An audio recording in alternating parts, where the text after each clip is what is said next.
नमस्कार मित्रांनो, मी नवनाथ जाधव तुमचं सर्वांचं स्वागत करतो माझ्या चॅनल मोटिवेशनल टॉकमध्ये.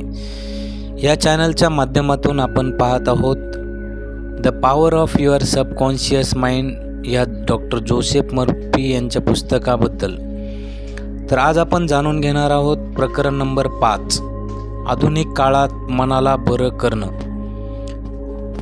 शरीराला आणि मानवी संबंधांना बरं करण्याबद्दल आज निश्चितच प्रत्येकाला काळजी आहे. नेमकं काय बरं होतं? उपचार करणारं हे सामर्थ्य आहे तरी कुठे? हे प्रश्न प्रत्येक व्यक्ती विचारते. प्रत्येक माणसाच्या अबोध मनात हे उपचारक सामर्थ्य असून आजारी व्यक्तीने मानसिक वृत्ती बदलली असता हे उपचारक सामर्थ्य स्रवू लागतं. हेच त्या प्रश्नाचं उत्तर आहे. कुठल्याही मानसिक आणि धार्मिक वैज्ञानिक अधिकारी, मानसोपचारक, मनोविकार तज्ज्ञ किंवा वैद्यकीय डॉक्टरने आजवर कुठल्याही रुग्णाला बरं केलेलं नाही. असं म्हणतात, डॉक्टर जखमेला मलमपट्टी करतो परंतु ईश्वर ती बरी करतो. मानसोपचारक किंवा मनोविकार तज्ज्ञ हे रुग्णालयामध्ये मानसिक अडथळे दूर करायला सरसावतात, जेणेकरून रुग्णातलं उपचारक तत्वमुक्त होऊन त्यांचं आरोग्य पूर्ववत होईल. अशाच प्रकारे शल्यविशारदसुद्धा शारीरिक अडथळे दूर करून उपचारक प्रवाहांना सामान्यपणे कार्य करण्यासाठी सक्षम करतो.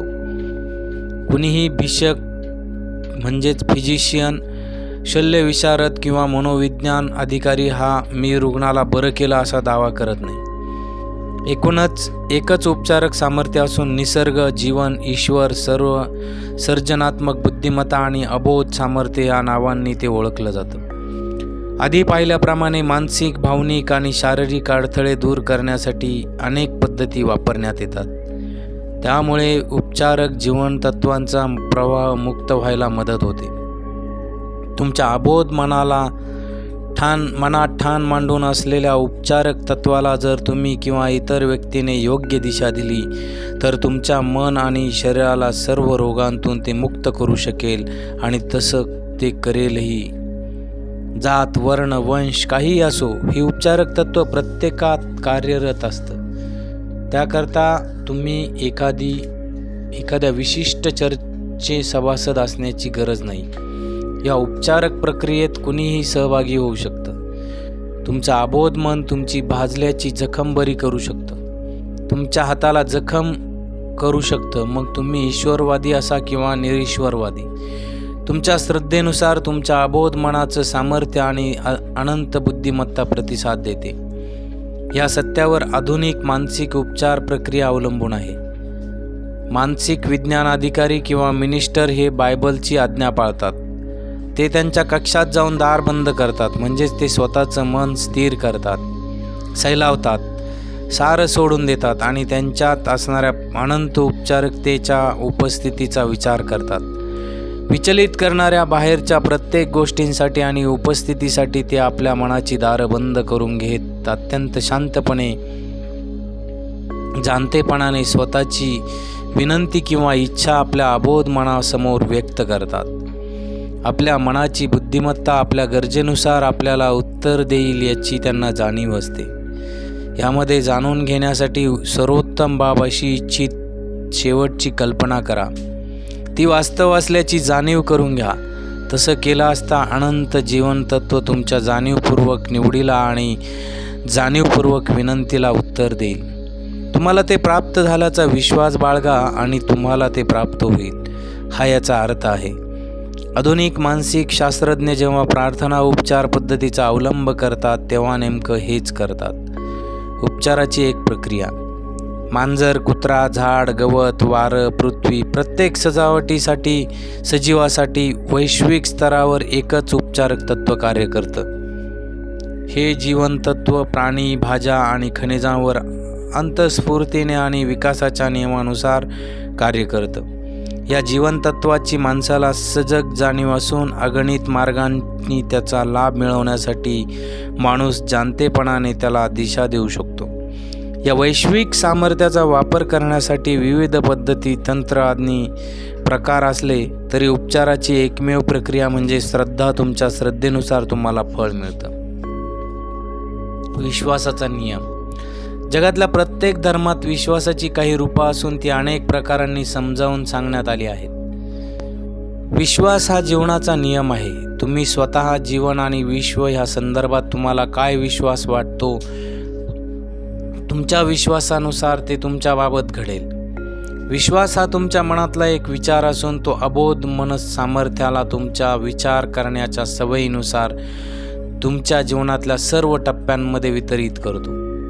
बायबल तुमच्या विश्वासाबद्दल बोलताना कुठले विधी, कर्म, रूप, संस्था, मानव किंवा सूत्रांनुसार बोलत नसतं. ते तुमच्या विश्वासाबद्दलच बोलत असतं. तुमच्या मनातला विश्वास हा केवळ तुमच्या मनातला विचार आहे. तुम्ही जर विश्वास ठेवू शकलात तर ज्यावर विश्वास ठेवाल ते सारं शक्य होतं. मार्क 9:23. कुठली तरी बाब आपल्याला जखमी करेल किंवा दुखावेल हा विश्वास ठेवणं मूर्खपणाचं आहे. लक्षात ठेवा, एखादी गोष्ट आपल्याला दुखावेल किंवा जखमी करेल असं तुम्हाला जे वाटतं त्यामुळे तुमच्या मनातला तो विश्वास किंवा विचार तशी निष्पत्ती घडून आणतो. प्रत्यक्ष ती बाब त्याला कारणीभूत नसते. तुमचे सर्व अनुभव, कृती, घटना आणि जीवनातल्या परिस्थिती ह्या केवळ तुमच्याच विचारांची प्रतिबिंब आणि प्रतिक्रिया आहे. प्रार्थना उपचार पद्धती हे वैज्ञानिकरित्या दिशा दिलेलं बोध आणि अबोध मनाचं एकत्रित कार्य आहे. प्रार्थना उपचार पद्धती ही बोध आणि अबोध मनाचं वैज्ञानिकदृष्ट्या दिशा दिलेलं संयुक्त कार्य आहे. प्रार्थना उपचार पद्धती ही मनाच्या बोध आणि अबोध पातळ्यांना एक निश्चित उद्देशाने विशिष्टपूर्ण दिशा देणारं संकलित, सुसंवादी आणि बुद्धिवान कार्य आहे. वैज्ञानिक प्रार्थना किंवा प्रार्थना उपचार पद्धतीमध्ये आपण काय करत आहोत आणि ते का करत आहोत हे आपल्याला ठाऊक असणं गरजेचं आहे. उपचारक नियमावर तुमचा भरवसा आहे. प्रार्थना उपचार पद्धतीला कधीकधी मानसिक उपचार म्हटलं जातं. तिला वैज्ञानिक प्रार्थनाही म्हटलं जातं. तुम्ही ज्याचा अनुभव घेऊ इच्छिता अशी निश्चित कल्पना, मानसिक चित्र किंवा योजना तुम्ही प्रार्थना उपचार पद्धतीमध्ये जाणीवपूर्वक निवडता. ही कल्पना किंवा मानसिक प्रतिमा खरोखरच प्रत्यक्षात आल्याची भावना जागवत तुमच्या अबोध मनाला सांगण्याची स्वतःची क्षमता तुमच्या लक्षात येते. तुम्ही तुमच्या मानसिक वृत्तीशी प्रामाणिक राहिलात तर तुमच्या प्रार्थनेला उत्तर मिळतं. निश्चित उद्देशासाठी प्रार्थना उपचार पद्धती ही निश्चित मानसिक कृती आहे. प्रार्थना उपचार पद्धतीच्या माध्यमातून एक विशिष्ट अडचण बरी करण्याचं तुम्ही ठरवता असं समजूयात. तुमची समस्या किंवा आजारपण किंवा जे काही आहे ते कदाचित भीतीयुक्त नकारात्मक विचारांमुळे निर्माण झालं असून तुमच्या अबोध मनात अडकलं आहे आणि तुम्ही जर मनातून ते विचार हद्दपार करू शकलात तर तुम्ही बरे होऊ शकता याची तुम्हाला जाणीव आहे. म्हणूनच तुमच्या अबोध मनाच्या उपचारक सामर्थ्याकडे तुम्ही वळता. त्याला तुम्ही त्याच्या अमर्याद सामर्थ्य आणि बुद्धिमत्तेची तसंच सर्व परिस्थितींना बरं करण्याच्या क्षमतेची जाणीव करून देता. या सत्यांचा विचार करत असताना तुमची भीती विरघळू लागते.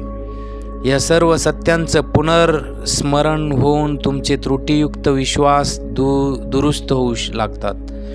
घडून येणारा उपचार तुम्हाला माहीत आहे याबद्दल तुम्ही आभार मानता.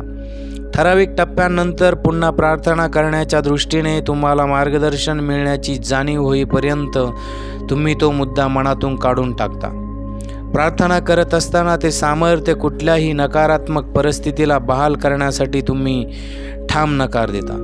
उपचार घडून येणार नाहीत हा विचार तुम्ही क्षणभरही मनात रेंगाळू देत नाहीत. मनाच्या ह्या वृत्तीमुळे बोध आणि अबोध मनाचा एकोपा साधला जाऊन उपचारक सामर्थ्य मुक्त होतं. श्रद्धेने बरं होणं त्याचा अर्थ आणि अंधश्रद्धेचं कार्य.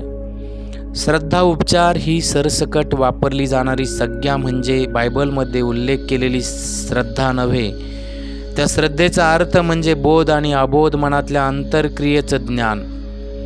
श्रद्धा उपचारक हा त्यात गुंतलेलं सामर्थ्य किंवा बल याबद्दलचा कुठल्याही वैज्ञानिक माहितीशिवाय उपचार करतो. त्याला उपचार करण्याची विशेष भेट प्राप्त झाल्याचा दावाही तो करू इच्छितो. आजारी माणूस त्याच्यावर किंवा त्याच्या सामर्थ्यावर डोळे मिटून जो विश्वास टाकतो त्यातून निष्कर्ष हाती घेऊ शकतात. दक्षिण आफ्रिका आणि जगातल्या इतर भागातही हुडू डॉक्टर मंत्राद्वारे उपचार करतात. संतांच्या अस्थींना स्पर्श केल्याने बरं होत असल्याचं काही ठिकाणी मानलं जातं. एखाद्या प्रक्रियेवर प्रामाणिकपणे विश्वास ठेवणं रुग्णांना ज्या कशातून शक्य होईल त्यातूनही ते बरे होतात असं समजलं जातं. भीती आणि चिंतेच्या अवस्थेतून श्रद्धा आणि अपेक्षा जोपासण्यासाठी मदत करणाऱ्या कुठल्याही पद्धतीने तुम्हाला बरं वाटेल.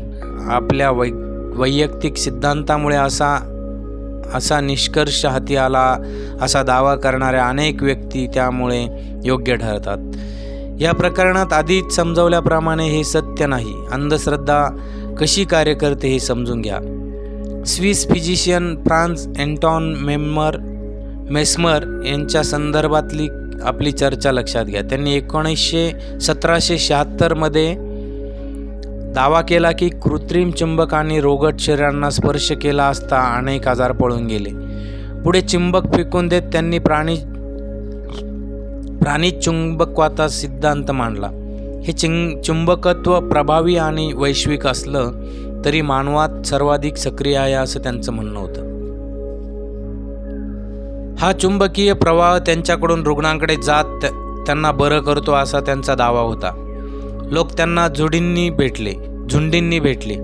अनेक जण आश्चर्यकारकरित्या बरे झाले. मेस्मर मग पॅरिसमध्ये गेले. तिथल्या सरकारने पडताळणी आयोग नेमला. त्यात अनेक फिजिशियन आणि अकॅडमी ऑफ सायन्सच्या सदस्यांचा समावेश होता. बेंजामिन फ्रँकलिन हे त्यापैकी एक होते. ते स्वतः कसे बरे झाले याचा शोध घेणार होते. मेस्मरने केलेल्या दाव्यातले ठळक मुद्दे या आयोगाने मान्य केले, परंतु त्यांच्या चुंबकीय प्रवाही सिद्धांताच्या योग्यतेचा कुठलाही पुरावा नाही असं त्यांनी सांगितलं. रुग्णाच्या कल्पनाशक्तीने हे परिणाम घडले होते असा मुद्दा त्यांनी मांडला. अल्पावधीतच मेस्मरला हद्दपार करण्यात आलं. 1815 मध्ये त्यांचा देहांत झाला. डॉक्टर मेस्मर यांनी बऱ्या केलेल्या रुग्णांसंदर्भात चुंबकीय क्षेत्राचा कुठलाही परिणाम होत नव्हता हे दाखवून देण्याचं कार्य मँचेस्टरच्या डॉक्टर ब्रेड यांनी त्यानंतर काही काळातच हाती घेतलं. डॉक्टर ब्रेड यांना असंही दिसून आलं की त्या रुग्णांना प्रगाढ संमोहन अवस्थेत पाठवलं जाऊन त्या दरम्यान त्यांना सूचना दिल्या जात. त्या स्थितीत मेस्मरने निर्देशित केलेल्या चुंबकत्वाच्या प्रसिद्ध घडामोडींपैकी अनेक घडवता येऊ शकतात. या सर्व प्रकारच्या बरं होण्यामागे रुग्णांच्या सक्रिय कल्पनाशक्तीचा निसंशय सहभाग होता. शिवाय त्यांच्या अबोध मनाला आरोग्य संदर्भात प्रभावी सूचना दिल्या जात होत्या. या सर्वाला अंधविश्वास म्हणता येईल, कारण असं बरं कसं होऊ शकतं याबद्दल त्या काळात कुठल्याही प्रकारे समजू शकत नव्हतं. व्यक्तिनिष्ठ श्रद्धा आणि तिचा अर्थ. एखाद्या व्यक्तीच्या बोध किंवा वस्तुनिष्ठ मनाला सूचना देऊन त्यावर नियंत्रण ठेवणं जसं शक्य असतं तसं त्या व्यक्तीच्या व्यक्तिनिष्ठ किंवा अबोध मनाला सूचना दिली असता नियंत्रण ठेवता येतं. हे विधान तुम्हाला आठवत असेलच. म्हणजेच तुमचा वस्तुनिष्ठ विश्वास जो काही असेल, तुम्ही जर सक्रियपणे श्रद्धा बाळगलीत तर ही सूचना तुमच्या अबोध मनावर नियंत्रण ठेवेल आणि तुमची इच्छा पूर्णत्वाला येईल.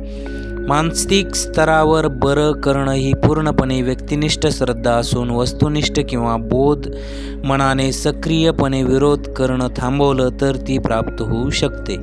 अर्थात शरीराला बरं करायचं असतं तेव्हा बोध आणि अबोध मनाच्या समवर्ती श्रद्धेला सुरक्षित करणं योग्य ठरू शकतं. परंतु तुम्ही जर मन आणि शरीर शिथिल करत निद्रावस्थेत शिरत सक्रिय आणि ग्रहणक्षम अवस्थेत प्रवेश केला तर याची आवश्यकता नेहमी पडेलच असं नाही.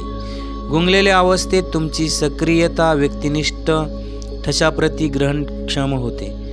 अलीकडेच मला एकाने विचारलं, मिनिस्टरकडून मी बरा कसा झालो? रोग असं काही नसतं आणि जडत्व अस्तित्वात नाही असं त्यांनी मला सांगितलं. तेव्हा त्यावर माझा तर विश्वासच बसला नाही. या व्यक्तीला सुरुवातीला असं वाटत होतं की त्याच्या बुद्धीचा अपमान होत आहे. ही धडधडीत विसंगती आहे असं सांगत त्याने आपला विरोध प्रकट केला होता.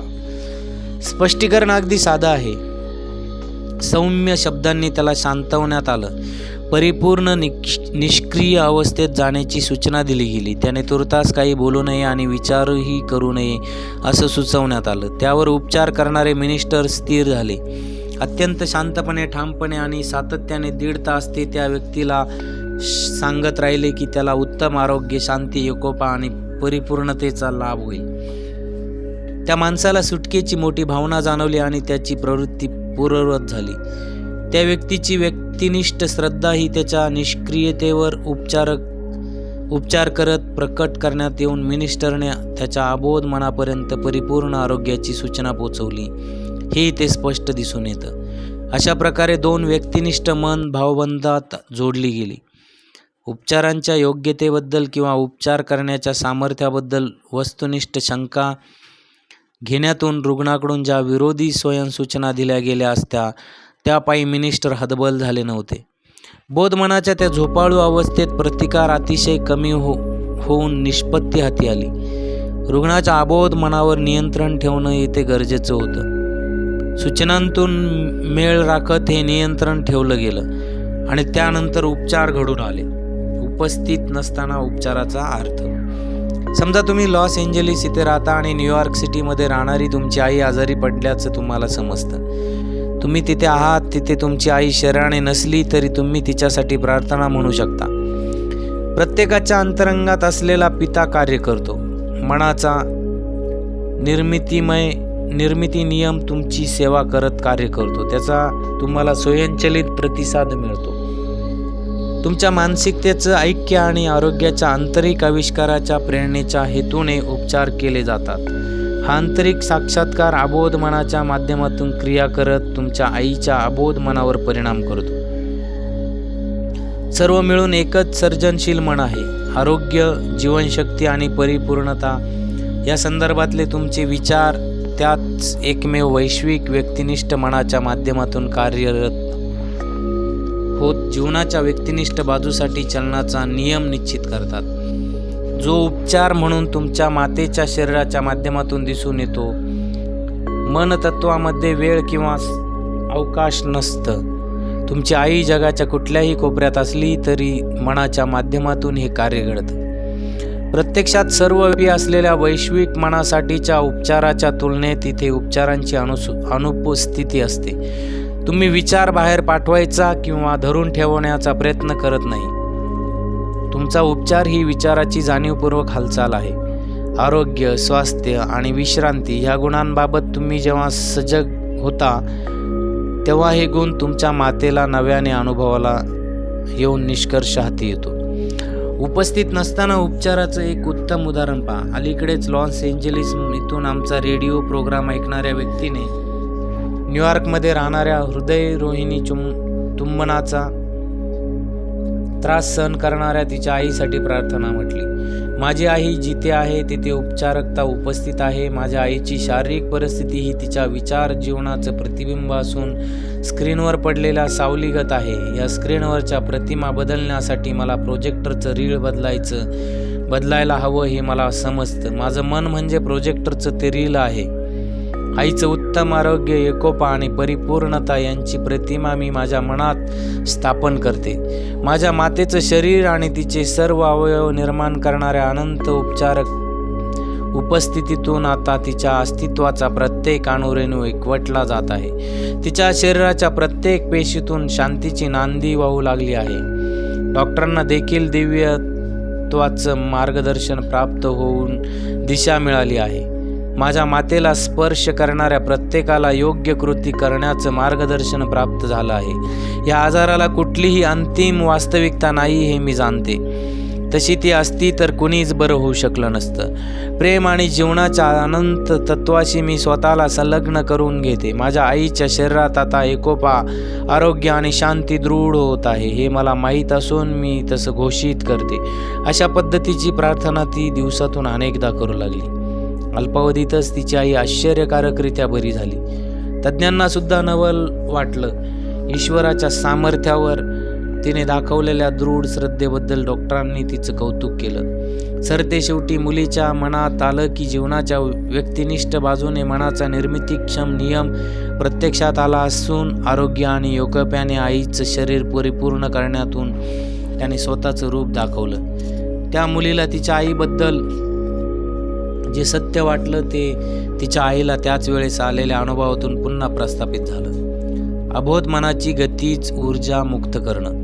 माझ्या एका मानसोपचार तज्ज्ञ मित्राचं एक फुफ्फुस संसर्गित झाल्याचं त्याने मला सांगितलं. क्षकिरण आणि इतर तपासण्यांतून लक्षात आलं की त्याला TB झाला आहे. रोज रात्री झोपण्यापूर्वी तो शांतपणे आणि ठामपणे प्रार्थना करू लागला. माझ्या फुफ्फुसातली प्रत्येक पेशी, चेता, उती आणि स्नायू आता संपूर्ण शुद्ध आणि परिपूर्ण होत आहे. माझ्या पूर्ण देहाला आरोग्य आणि एकोपा पुन्हा प्राप्त होत आहे. त्याने नेमके हेच शब्द वापरले नसले तरी त्याने उच्चारलेल्या पुष्टीकरण विधानाचं हे सार आहे.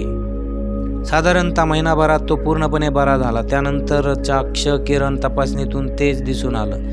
त्याची पद्धत जाणून घेण्यासाठी मी त्याला विचारलं की तू झोपण्यापूर्वी नेमकं काय म्हणत होता. त्याने उत्तर दिलं, अबोध मनाची गतीज कृती आपल्या झोपेदरम्यान सातत्याने सुरू असते. म्हणूनच झोपेच्या अधीन होताना तुमच्या अबोध मनाला थोडं कामाला लावा. किती योग्य उत्तर होतं हे. एकोपा आणि उत्तम आरोग्य यांचा उच्चार करताना त्याने त्याच्या अडचणींचा उल्लेखही केला नाही. सतत आरोग्याबद्दल बोलणं किंवा त्याला नाव देणं तुम्ही थांबवा असं मी आवर्जून सांगेन. तुमचं अवधान वेधून घेणं आणि तुम्हाला त्याच्याबद्दल वाटणारी भीती यातून त्याला जीवनरस प्राप्त होतो. वर उल्लेख केलेल्या मानसोपचारकाप्रमाणे मानसिक शल्यविशारद व्हा. झाडाच्या मेलेल्या फांद्या झाडल्यागत तुमच्या अडचणी छाटल्या जातील. तुम्ही जर सातत्याने तुमच्या वेदना आणि लक्षणांचा उल्लेख करत असाल तर तुम्ही गतीज ऊर्जेला कोंडून ठेवता. म्हणजेच तुम्ही तुमच्या अबोध मनाचं उपचारक सामर्थ्य आणि ऊर्जेला मुक्त होऊ देत नाहीत. मला नेमकी ज्याची भीती वाटत होती या तुमच्या स्वतःच्या मनाच्या नियमाप्रमाणे ह्या कल्पना आता आकार घेऊ लागतात. जीवनाच्या महान सत्यांचा विचार करा आणि प्रेमाच्या प्रकाशाच्या दिशेने वाटचाल करा. सारांश. आरोग्यासाठी तुम्हाला कोण मदत करू शकतं? तुम्हाला कोणता उपचार लागू होतो ते शोधून काढा. अबोध मनाला योग्य सूचना दिल्या तर तुमचं मन आणि शरीर बरं होईल हे लक्षात घ्या. आपल्या अबोध मनाला आपल्या सूचना किंवा इच्छा कळवण्यासाठी निश्चित योजना आखा. आपण जी इच्छा केली आहे तिच्या अंतांची कल्पना करा. ती प्रत्यक्षात घडत असल्याचं पहा. तिचा सातत्याने पाठपुरावा करा म्हणजे तुम्हाला निश्चित निष्पत्ती मिळेल. ठाम समजूत म्हणजे काय हे निश्चित करा. ती तुमच्या मनातला विचार असते. तुम्ही तिची निर्मिती केली आहे असं तुम्हाला वाटतं. आजारपणावर विश्वास ठेवणं, एखादी गोष्ट आपल्याला जखमी करेल, दुखवेल यावर विश्वास ठेवणं मूर्खपणाचं आहे. उत्तम स्वास्थ्य, समृद्धी, शांती, संपत्ती आणि दिव्य मार्गदर्शनावर विश्वास ठेवा. ज्या महान आणि उदात्त विचारांत तुम्ही सतत रमता त्या महान कृती होतात. तुमच्या जीवनात प्रार्थनेचं सामर्थ्य लागू करा. निश्चित योजना, कल्पना किंवा मानसिक चित्र निवडा. ती कल्पना मानसिक आणि भावनिक स्तरावर एकवटा. तुम्ही आपल्या मानसिक चित्तवृत्तीशी प्रामाणिक राहिलात की तुमच्या प्रार्थनेला उत्तर मिळेल.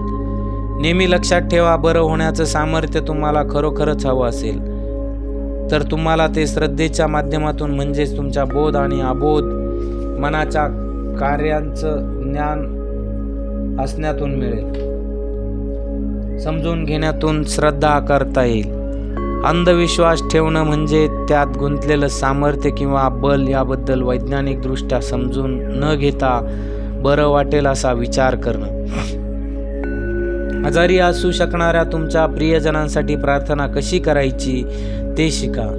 तुमच्या मनाला शांत करा जेणेकरून त्या एक वैश्विक व्यक्तिनिष्ठ मनाच्या माध्यमातून कार्यरत असणारं तुमचं आरोग्य, तरतरीत आणि परिपूर्णतेचे विचार तुमच्या प्रियजनांच्या मनापर्यंत पोहोचतील, त्यांना ते जाणवतील.